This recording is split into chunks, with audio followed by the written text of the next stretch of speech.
So, I wanted to just take some time to talk about this game, Street Fighter V. I'm gonna go ahead and say it now that I don't like this game, and I know I don't like this game. And today I just wanted to sit here and ponder why I don't like this game by examining how the game works, why it's so different from Street Fighter 4 in that regard, because I don't like Street Fighter 4 either, but this game just feels unacceptable to me in every possible way. Yet it is also simultaneously the world's most popular fighting game. So, like, when people hear me when I say, oh, I play fighting games, most of the time they'll either say Mortal Kombat or Street Fighter. And I'm thinking, there are so many other fighting games out there that are infinitely better than Mortal Kombat and Street Fighter, especially Street Fighter. And there's so many different types. Like, there's Guilty Gear, there's the Versus games, the anime games. There's so many different types of fighting games, but they always are like Mortal Kombat and Street Fighter. So you would think that Mortal Kombat and Street Fighter would be like the best fighting games out there, and that's just not the case, at least in my opinion. So I want to go through the basic mix-up of Street Fighter. It's what everyone goes to, it's the throw. It's the throw, you just gotta throw people, right? Because, like, if I'm sitting here blocking, you can't hit me. You just can't hit me unless you do a mix-up. They nerfed cross-ups in the corner from Street Fighter 4, which is good. That's one good thing they did with Street Fighter 5. Or you can chip them. But most special moves are not safe on block, so you'll get more damage from punishing. Also, you can't even kill them from chip damage without supers.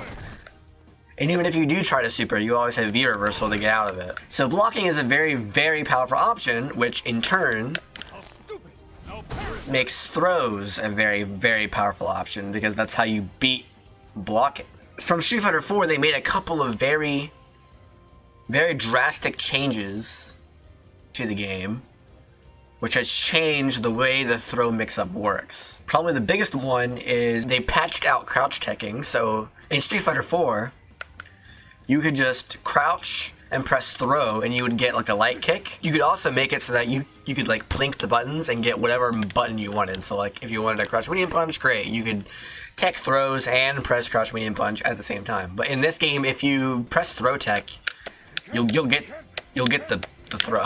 You can't literally have on the same frame as I'm pressing this button, I'm throw teching. The other thing that they changed is sort of a just general nerfing of throws. Like, if I'm standing here, you'd think I'd be able to throw you. Oh, I can. There's no way I can throw you from here. There's no way. Right? There's just no way. And this is the part that really starts to turn me off. Is you can't get pressure off of your throws, even if you're in the corner. Even if you're in the corner.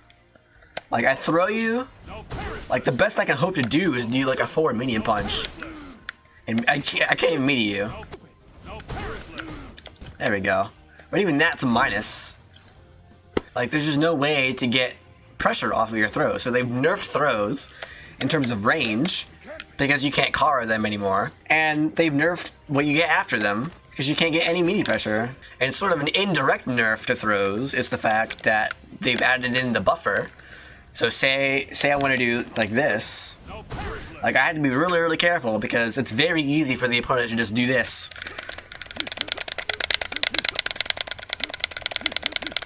And get out of my throat if I don't time it right. It's very, very easy to just mash buttons and get out of pressure, or mash buttons and get frame trapped. Like that will be a frame trap. Nothing your character can do about this except block. So this brings us to the actual mix-up here, which is, say I do this plus on block move, I could throw you, or I could frame trap you. so let's have Seth do this. So let's have him... That didn't feel right. There we go. Let's have him uppercut, actually. Alright, so he does this. I throw tech. How many different ways can I possibly escape this mix-up? How many ways can I possibly escape standing jab into throw? Obviously, I can throw tech.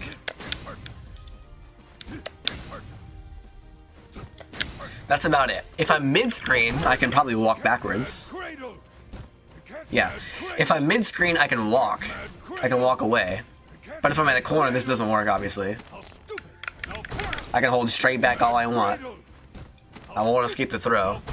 I can try something invulnerable to throws. There it is. Oh, there you go. Seth has one move that's invulnerable to throws, but it doesn't work. I can backdash. Okay, that escapes the uppercut at least. But again, what if I'm in the corner? Like, why am I backdashing in the corner? I could probably EX uppercut. There you go. So yeah, I can EX uppercut. Great. That seems like a really safe option to beat this throw tag. Okay, what if I jab him? Nope, okay. We'll try it again.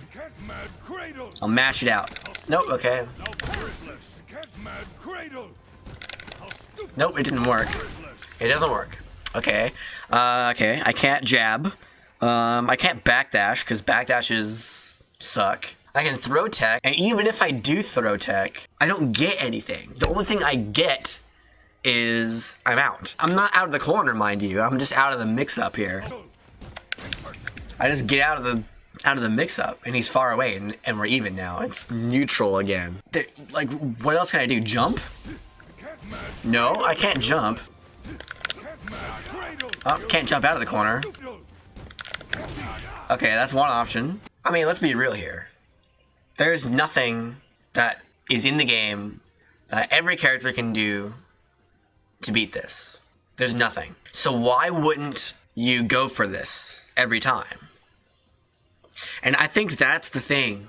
I think that's the thing that really turns me off to this game. It's like, the game shows you all these pretty things that you can do, right? This game shows you, oh, you have all these combos.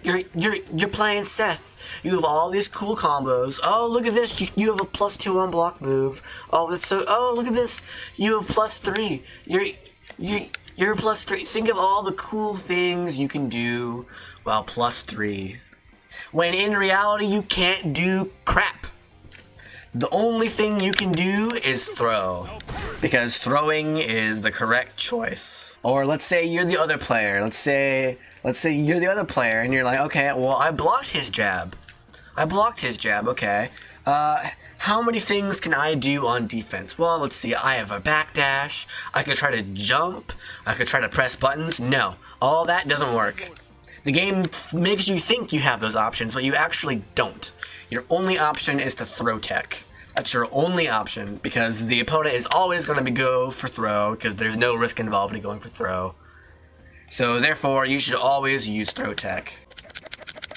It's like Tekken, except bad. In Tekken, you have hundreds of moves per character. There's different situations, like based on range, whether hits or is blocked. There's so many things to keep track of, and you're like, okay, well, I'm in this situation, I'm at this range, I'm at this frame advantage. These are my options, right? I feel like Street Fighter's trying to do that, but they don't give you any options. They just give you like one, maybe two options, and then you just pick between those. Like, if I hit you with this, I'm gonna throw you most of the time. Maybe sometimes I'll go for the frame trap. So this is one of those situations where you always do throw, or you always do this. You can delay tech to escape both of them. I'll try to show that off right now. Here we go.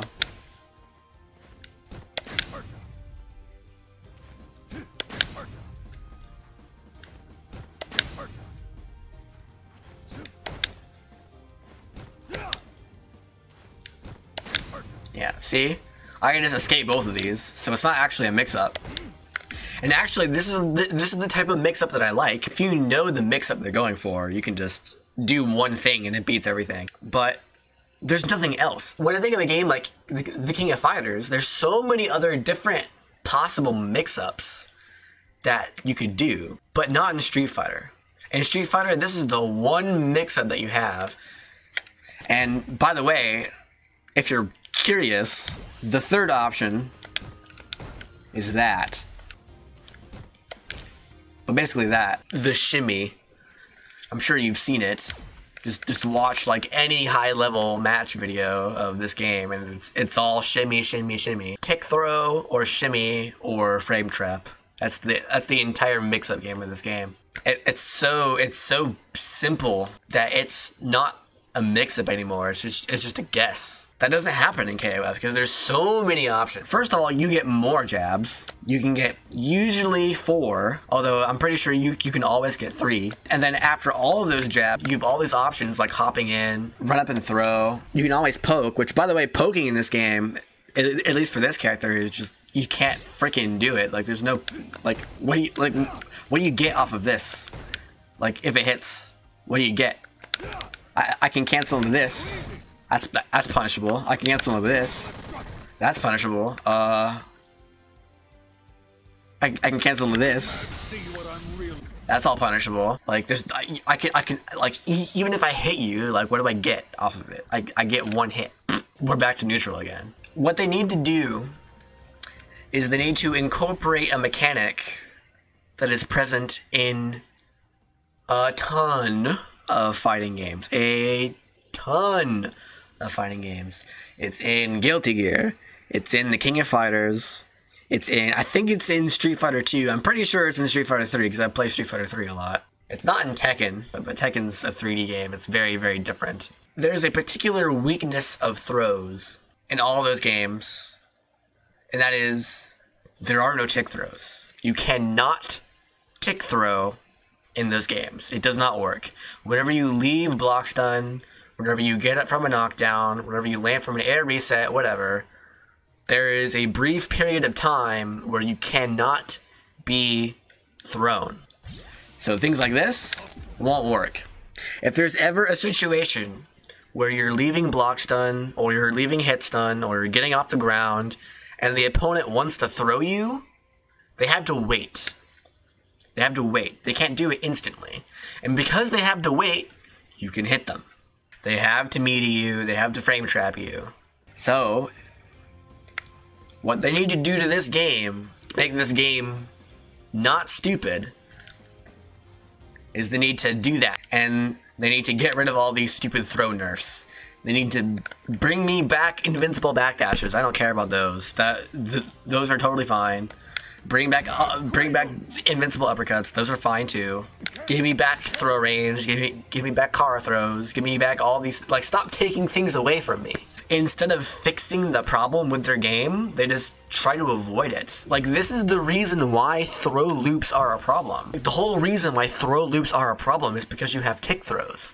Just get rid of tick throws, and then throw loops aren't a problem anymore because you can avoid the throw loop by pressing buttons and actually getting a reward out of it instead of just throw ticking. But instead of fixing the problem, they just avoided the problem by saying, oh, well, throws now push you far away and they're -1 after the death. Like, you just don't get anything off the throw anymore. Like, they've nerfed it. And instead of nerfing it, add to the game. Add a mechanic to the game that offsets the mechanic that is otherwise overpowering. And it makes the game unrewarding to play. That's not what I'm looking for in fighting games. That's not what I'm looking for. This is sort of my send-off letter to this game. I'm almost certainly not going to play it ever again. I played it for, here, I'll bring up the numbers. I played it for a few hours. A total of about 30 hours of Seth play. After Seth came out, I'm like, oh cool, they're adding a cool character. And I had such high hopes for Seth. Of all of the characters to put in Street Fighter V, and to give them like good options, I thought Seth would be the one. I thought Seth would be the character that they would be like, okay, we're gonna give this character a bunch of options. He's gonna be super good, but he's gonna have low health. Nah, they didn't do it for me. They gave him this. This is a move. That's about it. I went into this really hoping that I would find something, that I would find some sort of depth in the mix-up game of Street Fighter V. My fears were realized. This game has nothing. This game is nothing. This game is nothing. They've put all their focus into hair physics, which look ridiculous. They put all their focus into giving Chun-Li as many different sexy costumes as possible. They've put all their focus into making sure different characters are on the front stage of EVO every year. They put all their focus into making money. They put all their focus into this dojo mode. This cat is literally floating in the air, by the way. Literally floating in the air. Doesn't even move. It doesn't even do this. Why doesn't it do this, Capcom? Let it do this. Let it move. What a ripoff. There's no variety. There's no variety. Every Sets player does the same mix-ups. Every Ryu player plays the same. Every Kage player plays the same.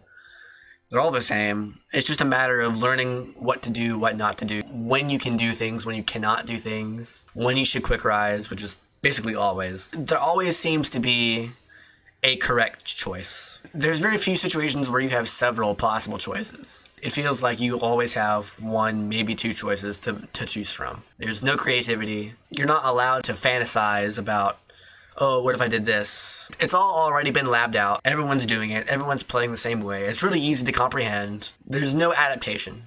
Anyway, that's the end of this video. Thanks for watching.